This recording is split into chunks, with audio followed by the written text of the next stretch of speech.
Okay, good morning all. Thank you so much for attending our session. I hope you're enjoying this CACE conference. I know I am. It's been really engaging, and I'm sorry that we can't meet in person, but virtual works just as well. It's good to see everyone. It's good to see that our attendance numbers are increasing by the minute. I hope you all are going to be a captive audience. I hope this is going to be an engaging discussion. I'm excited about this project, and I hope you will be too. So without further ado, I want to introduce myself. My name is Dr. Rhonda Jones. I'm an archivist and public historian in Jackson Library. I'm working with my colleague, Dr. Armondo Collins, and student Cameron Rabb. This is our project. Today we're going to be talking about We Make Culture Hum. It's kind of a multimedia project, research project that highlights and showcases the immense amount of talent that's being produced in the Piedmont area among African-American musicians and artists.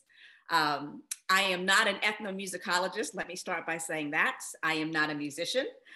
So please don't type things about, like theory and music, and because that's not my bag. What I am interested in is really the kind of public persona in terms of space and how music is represented in our culture. This project came to mind because in 2019, Governor Ray Cooper initiated the Year of Music. And the state went through and kind of painstakingly documented all of the rich cultural traditions in the state of North Carolina. And so I started thinking about, wouldn't it be amazing if we could create some type of a heritage corridor? Because Robin D.G. Kelly was interviewing people in Rocky Mount about Thelonious Monk, and he discovered his piano. And then of course we have Nina Simone, who was from Tryon, and her house was purchased by local people who are not local, but their intent was to create a museum. It's not open to the public, but at least in purchasing the structure, that it was saved and it was preserved.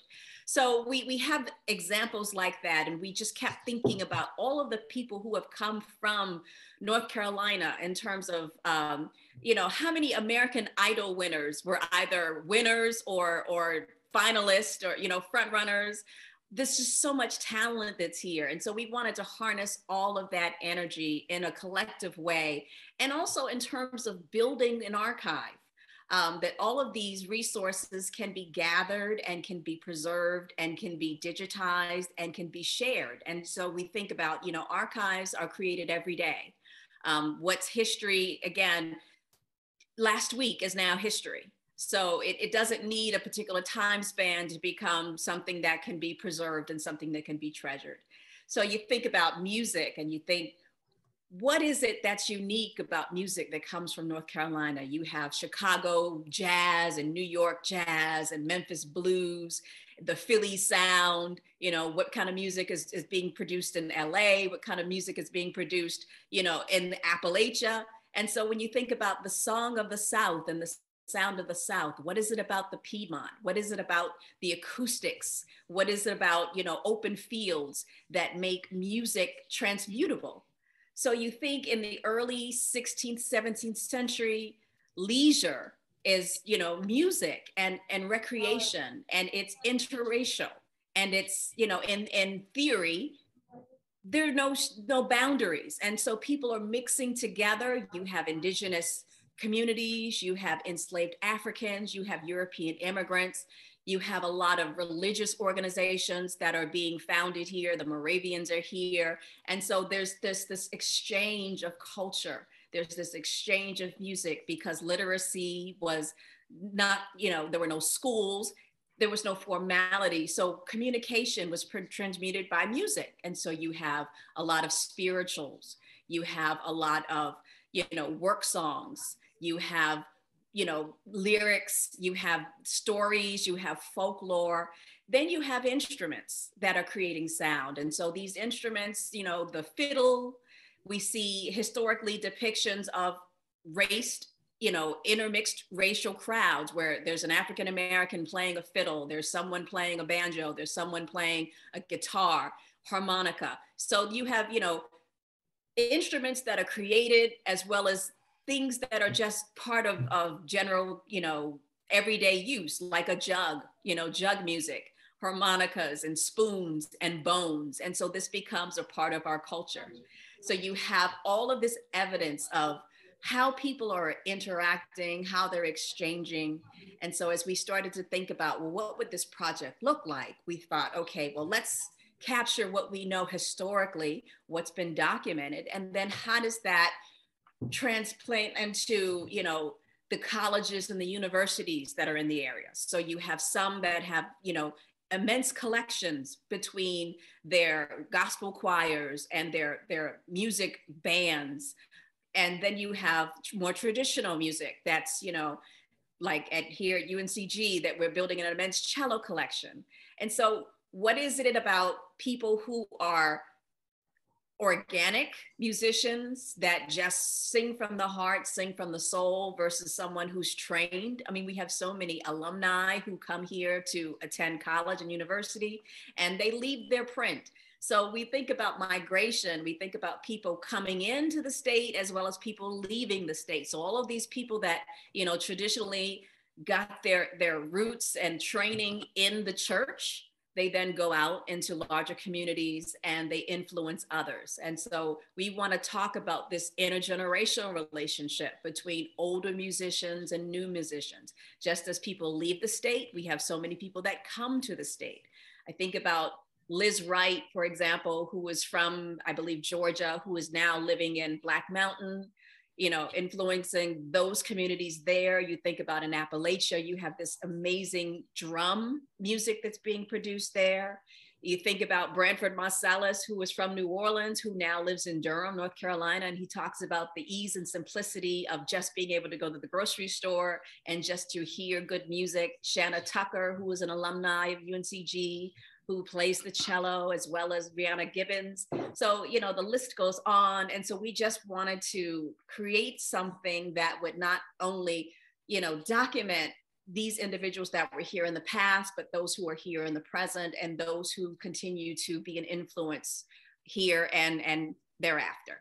So I'll start with that. And then Dr. Collins, if you want to talk about the DMC in terms of space making and how we document and preserve all of these historical treasures with equipment yes. that's available at the DMC.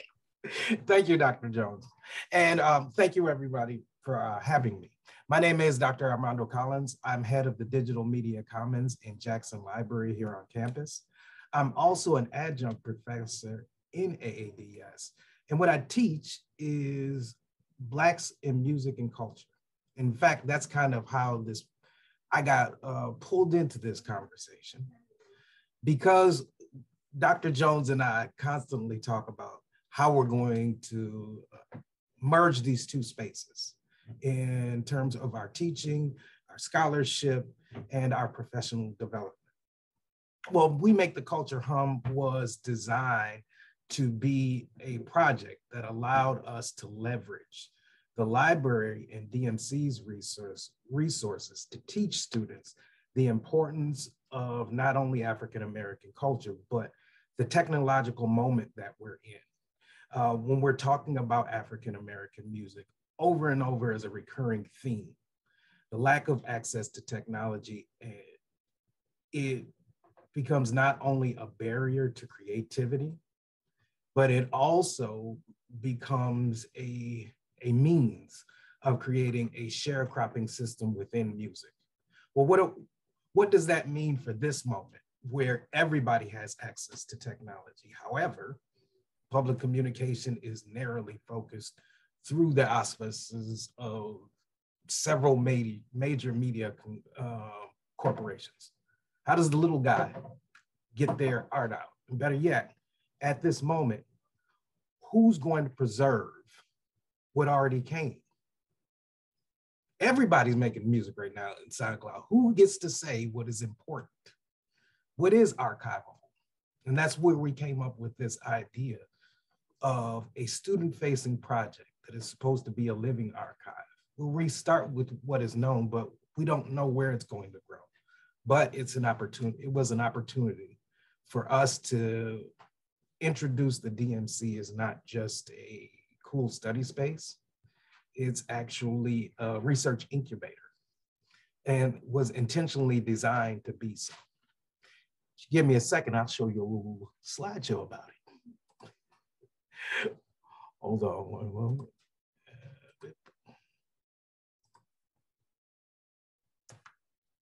Like I said, the DMC was initially designed to be a place to grow for our students to not only have access to technology, but also expertise and have access to space where they can work in a number of different ways with multimedia design.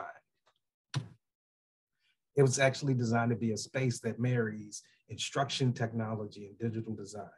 If you look at the way we've constructed our troubleshooting service as a triage of peer-to-peer consultations with staff support for higher level problems, you'll see that what the DMC is trying to do is show students how to take their ideas and present them through multiple media beyond just writing and speaking.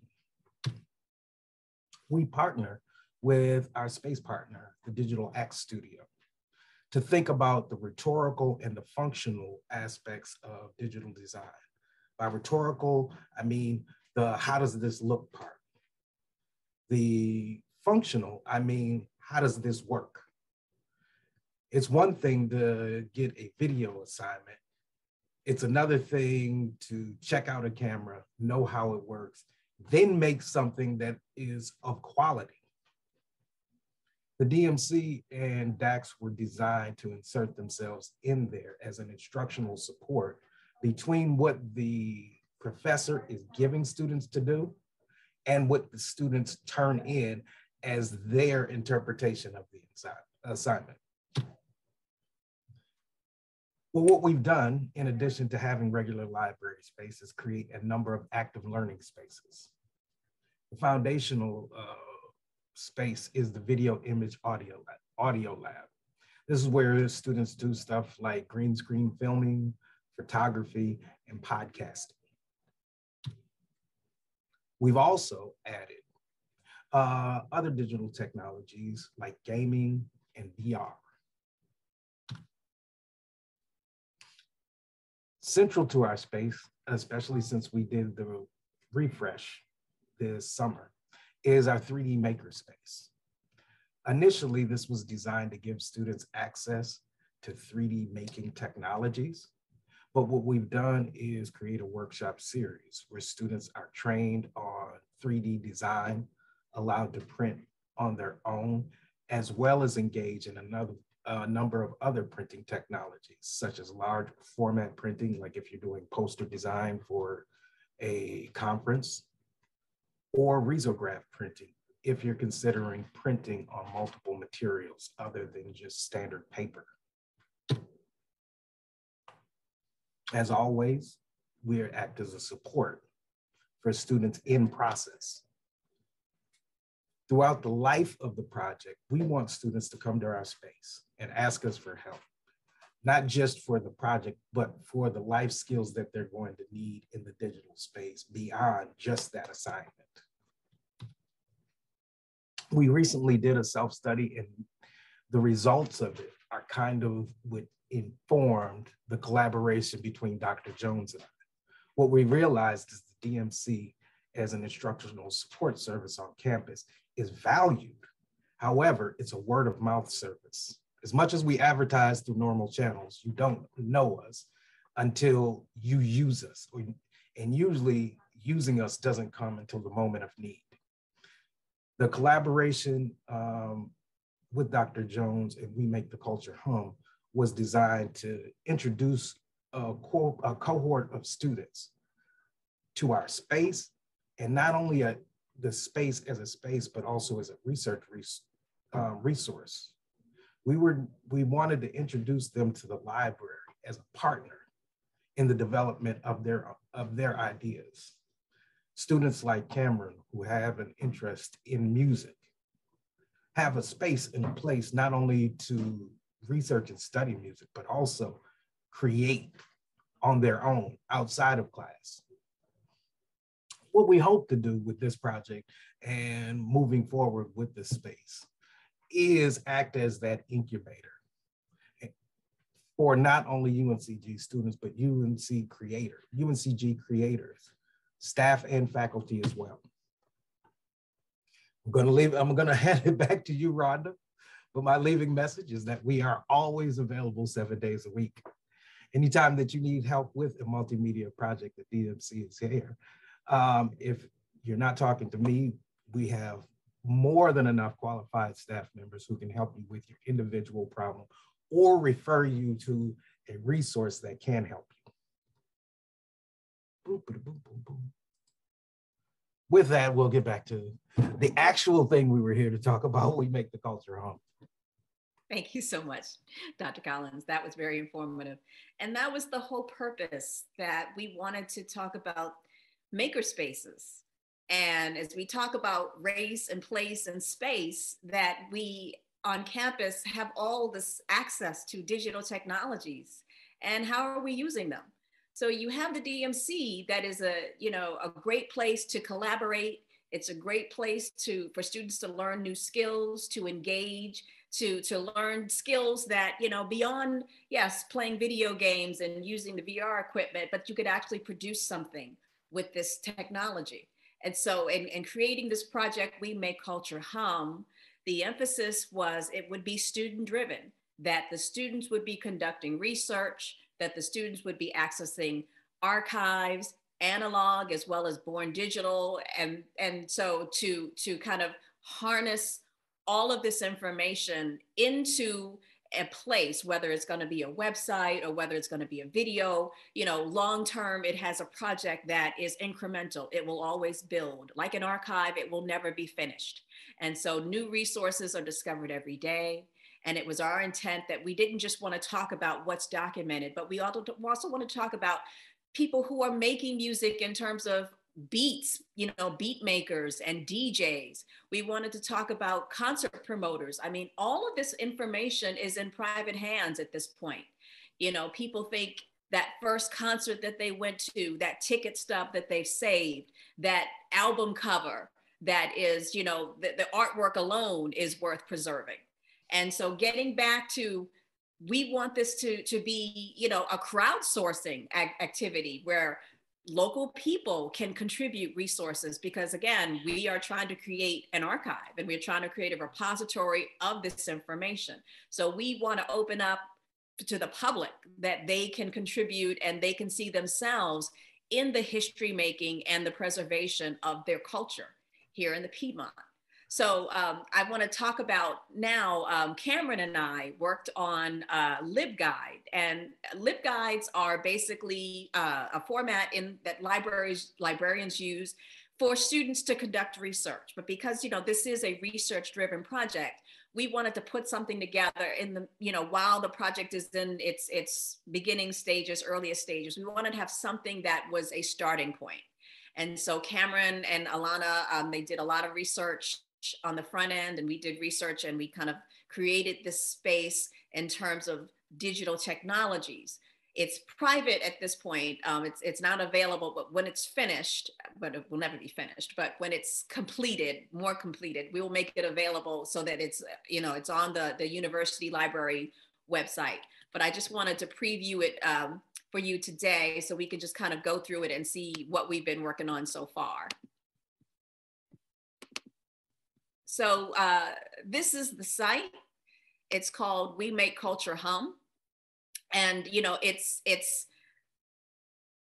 we were brainstorming in terms of format and design. I mean, it was a great learning exercise of how to create and how accessible and what does it look like from the user perspective, how information is going to be deposited, uploaded, and researched and made accessible. So Cameron, when we first began, we conceptualized it to look one way, but as it began to grow, it then evolved into something else. And so this is where we are at this point. It may change again, but for now, this is really like where you would find a lot of the information that's available on the site. So we have, a home section where it kind of explains what the project is. I mean, these are graphics that we, conceptualize in terms of design and functionality. This is a layout. It's a template that is, just a basic how to build a LibGuide. And so for Cameron, this was a learning exercise of how to design a LibGuide. He had never done this before. So many of us that work in the library have never created a LibGuide before. This is the second LibGuide that I created, and I just discovered, like, I absolutely love doing it. It's just something to me that I just took like a duck to water. So this was just my concept, my layout. But I mean, again, someone else could come along and say, well, why didn't you order it this way? You have so many boxes, so many columns, so many, things that you can do to it. But it's very interactive. So as you go through and you can scroll, and you can, you have tabs that you create. And so, one of our tabs is special collections. And so we want to go through and talk about all the libraries that are in the area, what kind of resources are available in their repositories about the information of the artists and the musicians in this area. So far, we found collections here in our own library, UNCG. These are oral histories that have been done. We've got individuals that have been highlighted here, and we've got theses that have been written. We have, my computer is very slow. Oh, okay. So these are just, a few individuals that we just did some research and tabulated just a summary about them and their lives. And then here you've got, because it's interactive, it's hyperlinked, and you can actually go to and do additional research on these individuals. And so, you can access the full recording online. I'm not quite sure like what in terms of if you have to be on campus to do this, if you can do this off campus, but that's something that, I hadn't thought about because I'm always logged in on campus. But just to look at other neighboring libraries, looking at, what resources are at A&T, they've got some, we want to talk about, again, the marching bands. And so we've got special collections, and then we have tabs for music genres. So under music genres, we talk about folk and string and who are the artists and the musicians. We have video so that, you can go and you can watch, try to keep it 5 minutes segments. It's again, we don't know in terms of memory and bandwidth, how much information is too much to upload.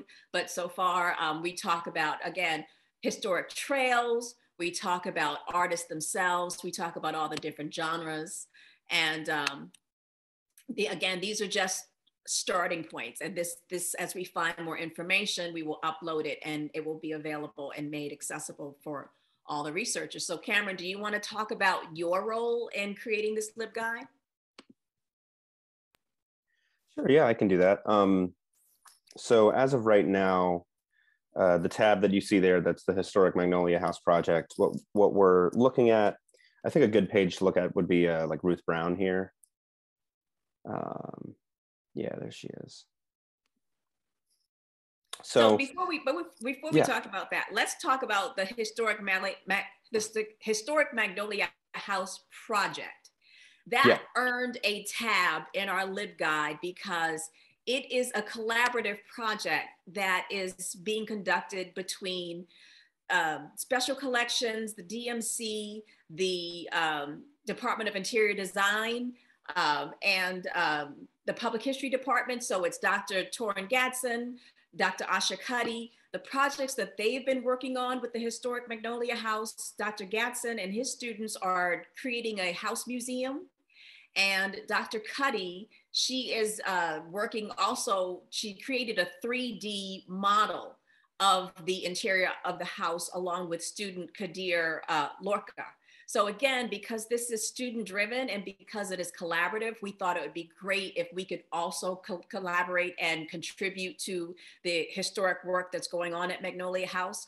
So what our contribution is going to be is, because Miles Davis's trumpet has been donated to the Schiffman Music Library, we, meaning we as in DMC and UNCG, one of our projects for this We Make Culture Hum is to create a 3D replica of the trumpet. And so this 3D replica is going to be contributed and donated to the Magnolia House as an artifact, as well as it's going to be on display in the DMC. And so the footage and the video is going to be time sped, and it will be on our website to basically show how do you create a 3D image. And so this is, again, it's a project that we wanted our students to be able to contribute to and to work on and to learn a digital skill. So thank you, Cameron. So my particular role here was essentially creating a little hub for information, what I might describe as a little more accessible Wikipedia, right? For students to use as a jumping off point to research these figures that we know have come through the Magnolia House at some point. In the sort of mid to late 20th century in America, you needed these green book sites so that African-American musicians could have a place to stay while touring that was safe. And we're fortunate to have a really well-documented one here in Greensboro. And so to know who these musicians were and all of that stuff, this has been a new thing for me because I am first a musician more than anything. I'm currently a music composition major in the School of Music, and I will be switching to the new popular music and technology major, which is a really, really great step toward creating accessibility in the conservatory and highlighting the value of music that is not just the harmonic styles of 18th century Western Europeans. So I'm really excited about that. But back to the main point, this is my first time doing any kind of like real research projects. You know, I've loved music all my life. You know, one of the first songs I can remember is The Locomotion by the Shirelles. I don't know if anyone knows that one, but I also describe myself as a former college dropout. And so when I was returning to school, I wanted to make sure that I was doing things that I felt had a purpose and that I felt were serving something in addition to just being relevant to things that I care about, right? So I really saw this as a great opportunity to challenge myself and to dig into research in a way that I had not before. And in a lot of ways, it's challenging because full-time music students are really, really busy people. And so adding this on top of that was one of the many challenges. But I found that this has been a really great experience in terms of figuring out how research works, the way that it needs to be so widespread, especially when dealing with biographical information for an archive like this. Because oftentimes when you are reading all of these sources from JSTOR, from newspaper articles, to physical media in the libraries, you often come across some contradictory information. A couple examples I'll use, you know, Joe Tex and some of his friends have alleged that James Brown, you know, stole his entire style because like he saw him at a show or something. And that's something that's really, really hard to confirm, if not impossible. So a big part of this is sort of figuring out how to actually present these people's lives. And one of the main ways I decided to sort of divide it up is talk about, have one tab for their life, their personal life and their sort of journey. And then another sort of section for their career. So that if you are more interested in the things that they did, you could just look at the career section. Or if you're trying to create a portrait of a person, you have the life information as well. And because this is meant to be a jumping off point for students, at the bottom of this page, Dr. Jones, if you wouldn't mind scrolling down, thank you so much. I included the LibGuide. One of the really great tools that the LibGuides have is you can embed links and descriptions for books that are within the library system. Sometimes they're ebooks, sometimes they are from other North Carolina University libraries. But I thought it was important to include that and include a few different kinds of further readings for people to go to as jumping off points. And another thing that I really wanted to do with this was one thing that really frustrates me with a lot of sort of standard things like Wikipedia is you'll see all of this stuff about the person. And granted, you can then Google their music, but I thought it would be really helpful to have some of their music, examples of their music right here on the site so that you could get a sense of what they sounded like without having to go to another page. And LibGuides allow you to embed links to YouTube videos. And what I attempted to do is I wanted to include 3 songs, and it's obviously basically impossible to get a good sense of someone's discography and career and sound through only 3 songs. So what I decided to focus on was I tried to find one song that was from early in their career, be it their first big hit or whatever. And then I tried to find 2 songs from different other points in their career that were really, really big hits, that were after they had already gained some amount of recognition. And so that's what we have here.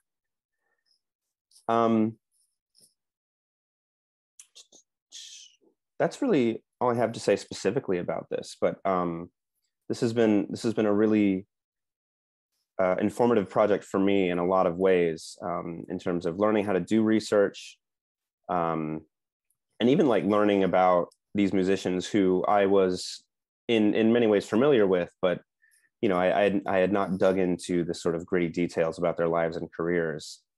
And this has been a really, really wonderful experience for me in that sense. And I'm grateful to both Dr. Jones and Dr. Collins for that opportunity. Thank you, Cameron. You're welcome. Thank you. Yeah. Can you talk about how this project has then spurned you into other collaborations and other areas of research? Yeah, well, when you're writing and composing music, a big part of that is research. So let's say I wanted to compose a piece for piano, which I did last semester. A big part of that was listening to music that was composed for piano. And so a lot of that is based in, and also like researching the people who made that music and looking at what their influences were and going to those sources as well. And if you really go far enough, you're going to go down this eternal rabbit hole that never ends, which in some ways is really fun. But when you have a deadline of a piece that is going to be performed, you know, it can be a little difficult to sort of parse through the things that are really relevant. So for that piano piece, I would listen to, you know, people like Armenian pianist Tigran Hamasyan. I would listen to Yvette Young, who is a working musician. She mainly plays guitar, but she also does play piano, and she plays violin and all this stuff. And, you know, also listening to like Debussy and listening to jazz as well. So listening to people like Thelonious Monk and even Ray Charles and all of this stuff to really get a sense of how they use the instrument, how they use syncopation and all of this stuff. And all of these sort of elements of creating music, right? And so this project has also really helped me in that research, in terms of, oh man, sorry, I'm getting distracted. I just see the title for Rhapsody's Eve, which is such a good album. But so we get into like how to do this research and how to dig further in terms of like, it's not just like looking at related artists on Spotify, like that's helpful in terms of just listening. But when you really want to learn about who these people are and where they're from, you have to, you sort of learn how to Google better, right? And that's one of the skills I've gotten out of this is learning to go through search engines and find like interviews with people and find, you know, reviews of concerts. And even sometimes there's like academic articles that are theoretical analyses of their pieces. And you know, as I go through, I sort of, as I did with this, I sort of had to decide which was relevant to what I was doing specifically. And in that way, I've learned a lot about how to do that stuff. Thank you. So in having, you know, these kind of dialogues, it makes you think about technology and how technology has influenced music in terms of, 19th century, 18th century phonographs, and that, music becomes recorded, and that, the devices become smaller and they become portable. And so you begin to have folklorists who are going around traveling and recording music. And that's now been deposited at the Library of Congress, and it's at UNC. And so you think, like, again, how much of our own history made in our backyards has been disseminated around the world. So 21st century, you look at sampling, and you look at remixing, and you look at how music has been, again, it's all regenerated into another genre that becomes something else, and it births a creativity, in ways that we hadn't seen before. And so as this project grows, that's the essence that we want to capture. We want to capture how sound is organic, and how, there is new, but it's been recycled. So it isn't new. So it's more like it's new and used. And what does that look like? And so as we go and we collect information, another aspect of this project in the future is oral history projects between, the people who are making the music and the people who are getting to benefit from hearing the sound. So what is it like for that concert goer?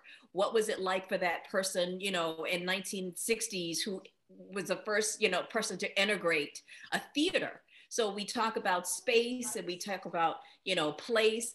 North Carolina was, it had a segregated history. It has a segregated past. And so we know that there's race music. There's music that was produced and marketed for white audiences, for Black audiences. It's interesting that you see African Americans, for example, in country music, who have to talk about desegregating country music. And I'm thinking, how could you think like there's no history of African American culture in country music? It is country music. It's the same method and the same tone. It's an appreciation for just something that is already been created, and it's already been made and mastered. So just to get people to understand that, you are a part of this history, that it's blues, that is rhythmic, that it's, your experiences, that it's folklore, that it's storytelling, that it's narrative. So, we'd like to do a website, again, to encapsulate all of the information that we're finding. We'd like to do a crowdsourcing project where individuals can contribute artifacts and material culture, photographs, what's available online in terms of audio and video. I mean, there's concert footage out there. UNCG just acquired the folk festival archives. And so it's an abundance of, material that's just waiting to be unearthed. We've got ballads, we've got music makers, we've got lyricists. We have here on campus in our music department faculty who are teaching. So, one of in our LibGuide, one of our tabs is pedagogy. So Dr. Collins, you're teaching a music class, you've contributed your syllabus, and it's going to be part of this collection. So if there are on the other pedagogy tab there, it's not there yet, but it will be. Right now, we just feature Ninth Wonder, who is a native of Greensboro, who went to teach at North Carolina Central University. And so again, it's this is something that he is now like a Harvard fellow, from hip hop to scholarship. So this idea that there are archives, there's jazz archives, there are blues archives. I mean, all of this information is been documented and preserved, and it's being studied, and it's being, the method and the theory of it, it's analyzed. And again, this is student-driven research, and that is the whole point to why we do what we do. This is what pedagogy is all about. And so it has to be relevant, and it has to be important to get people to be interested. And just because you know it doesn't mean that everyone else knows it. So this is why it's important to share what you find. So I hope that this research and this project is going to be beneficial. I mean, I see that it is long-term. There are so many gains to be made from this research. It is valid. And, you know, as we begin to spread the word, you know, hopefully alumni will participate. We do have a tab here for alumni at UNCG. And again, it's incremental. So as we gain more information, you know, there's so much out there being written in blogs and newsletters. And, you know, not everything is in an archive. Not everything has been, you know, officially deposited in a repository. So people make history every day. And again, a lot of this information is in private hands. It's in drawers, it's in boxes, it's in the closet. You know, scrapbooks, it's out there. So I know, you know, I still have my ticket stubs. I don't know if they'll mean anything to anyone else, but they mean something to me. You know, who doesn't value their ticket stub from going to see Prince or going to see, you know, some musician who is no longer with us? So just that kind of history. Where were you in, you know, when this music was on tour, and where were you when this album came out? So those are the kind of sentiments that we want to preserve and we want to capture, because people want to know, like, my history and my culture is valid. And that's exactly what this project is all about. Yes. And to the theme of the conference, I think that projects like this are important because you're creating a curated space of information, which is in a very real way preserving the culture. History is often made by the people who get to tell it. At this moment, voice and agency has the ability to change if it hasn't already. These type of projects allow grassroots voices to organize information and history into a space of this was important. I'm sure if Sony does an archive of the 20th century, it's going to have some institutional priorities in the selection of that information. Stuff like this is a chance not only to create something that is authentic and useful from a young researcher's perspective, but also lays the groundwork for other people to do it afterward. Thank you, Dr. Jones, for including me into this project. Well, thank you. And you, Cameron, you've been the soldier. Yes. Thank you. Thanks for having me. You're welcome. So, you know, I just thought it was very interesting. You know, we all love and celebrate Dr. Coltrane, but there was like an article that there's a church and he's been canonized. And so, like, people are worshiping John Coltrane. So again, like, you know, this is part pop culture. It's also part, you know, historic documentation, but it's, you know, again, like we want to highlight and we want to showcase exactly what these artists and these individuals, the influence that they had on other musicians, the influence that they had on where they're from their families and from their communities. So it's important to kind of be grounded in this idea of like where you're from and what your influences have been, because migration works both ways. We have people migrating and we have newcomers coming in. So there's, you know, with new cultures coming in and new ethnic communities being formed, they are basically coming in and modeling and bringing their own spin on what music is. And so we have more, you know, Asian communities, more African communities, and how are they mixing and how are they accepting and appreciating of the cultures that were there before them.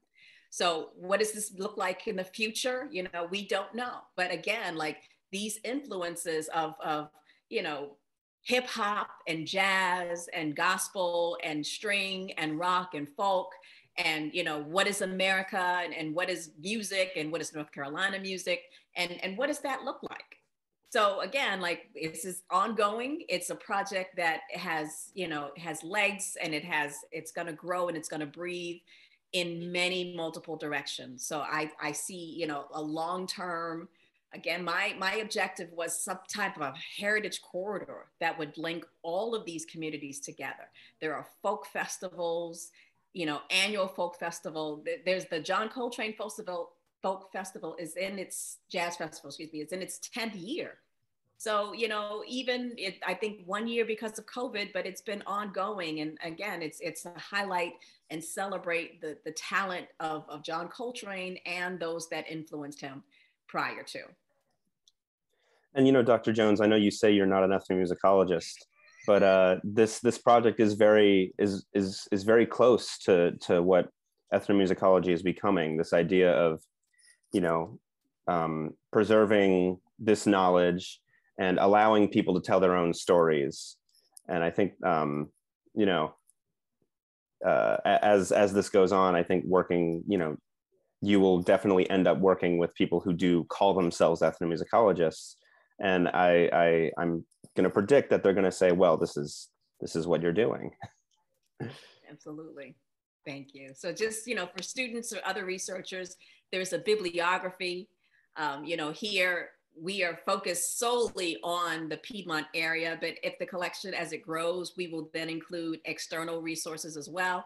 But just to see that there are dissertations being written, there are journals that are being produced, that there are lots of biographies. I believe George Clinton just came out with his autobiography this year. So, you know, it's talent abound. So hopefully that we can produce some more, you know, future thesis studies and dissertation studies about this, and that we have, you know, other professors and faculty in the area that are going to contribute. And again, it's just a wealth of information waiting to be written about and discovered. We see some questions in the chat. Oh, you're welcome. Great. Everyone's saying they'd love to help. Well, give us, you know, send us an email. The more the merrier. That'd be fantastic. And thank you all for participating and attending.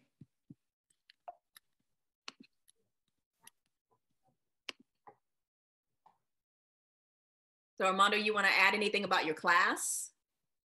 You teaching a music class? Yeah, I'm teaching ADS 330, Blacks in Music and Culture. It is too late for everyone to sign up, but anybody who is thinking about becoming an AADS major, spring 2023, I'll be there. Please take our class, and we'll have this discussion on a more broad scale. And on a similar note, if anyone knows anyone who's thinking about going to school for music, but they're not quite sure where exactly they want to go with it, really, I would recommend looking into the new Popular Music and Technology major. It's very much tailored to people who want a career in music, but are not interested in the sort of institutionalized sort of classical music that traditionally has been given, that sort of repertoire that traditionally has been treated as more valuable than other musical styles in the conservatory. So, and they accept auditions from DJs, from producers, from really anyone who makes music at all. So get the word out about that one. It's a really exciting development, and it's the future of the conservatory, I think. Fantastic. Do we have any questions from the audience, our participants, our attendees? Anything that you'd like to know, or the floor is open. This is a very, you know, we're just having a conversation. Didn't want to do this in a presentation mode. We just really wanted to have a dialogue and to introduce our project to you so that you can get the word out and what you've seen so far. I hope that you all have enjoyed what you've seen so far, because it was fun working and collaborating.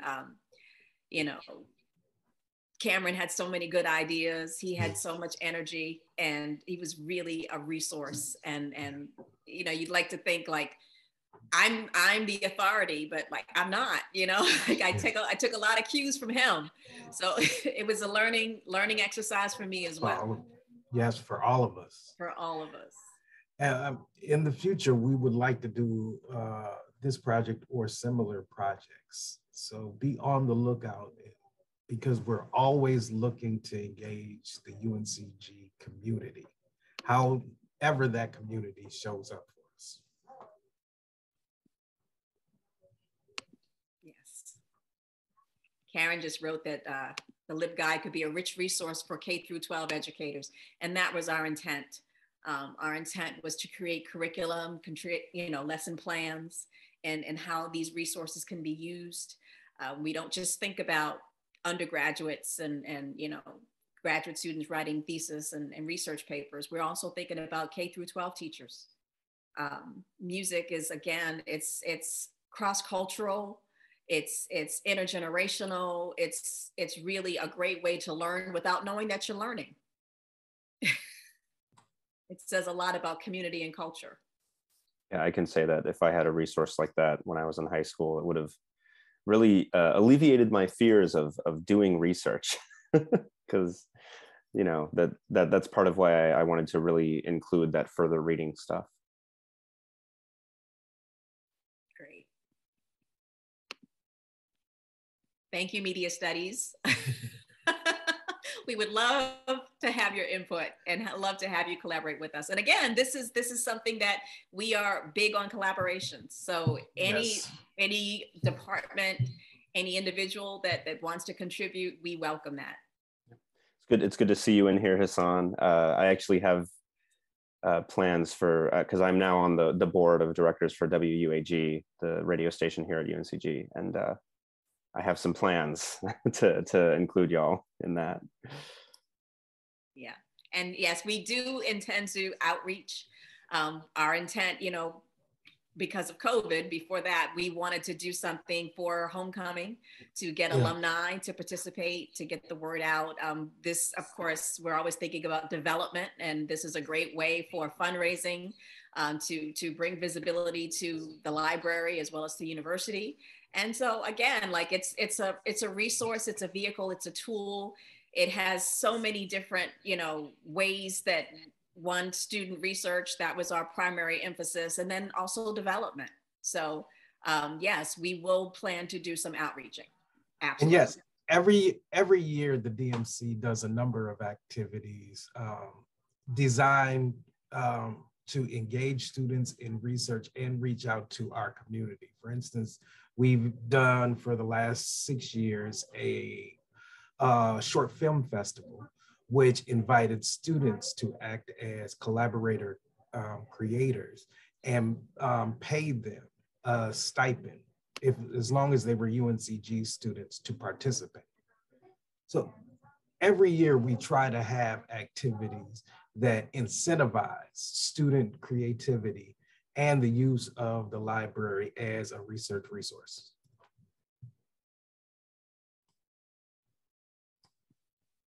Yes, Piedmont Blues Preservation. Yes, they're on our list under on our LibGuide under festivals.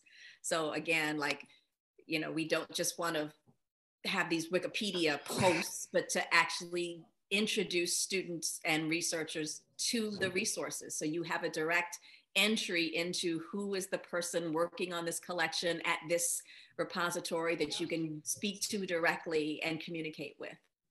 We don't want to basically cut and paste what's already out there. We want this to be a resource. It's a reference, it's a tool, you can use it, it's been fact-checked, it's been vetted, it's a legitimate source, and just to get students to be comfortable with doing research digitally.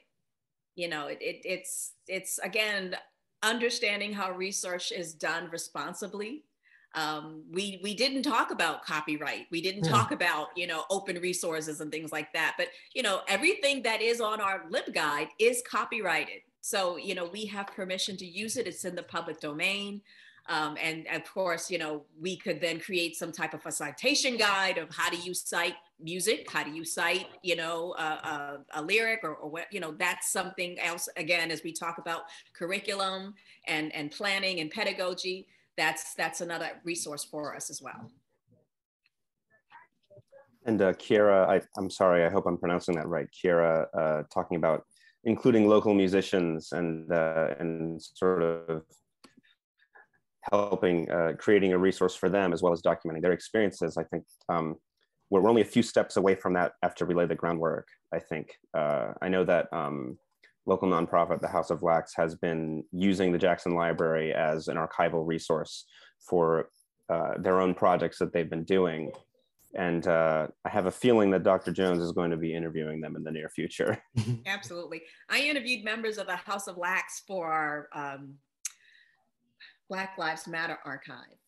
And just to think about the kind of projects they were doing in terms of making music and being activists and being socially engaged, and just, you know, where they are in terms of creating and documenting space for communities, disseminating information, being a resource. So, you know, it's really not just about the commercialization of I want to be famous and I want to be on TikTok. Like, these young people are galvanized. They are making a difference in their community, and they're drawing parallels between what's happening in Greensboro to what's happening in the larger, you know, Spears world. So yes, we will definitely have House of Wax. They will probably have their own tab on our LibGuide because they are so influential and they're doing such good work. And we just want to, again, highlight the great work that all of the artists and musicians that are doing.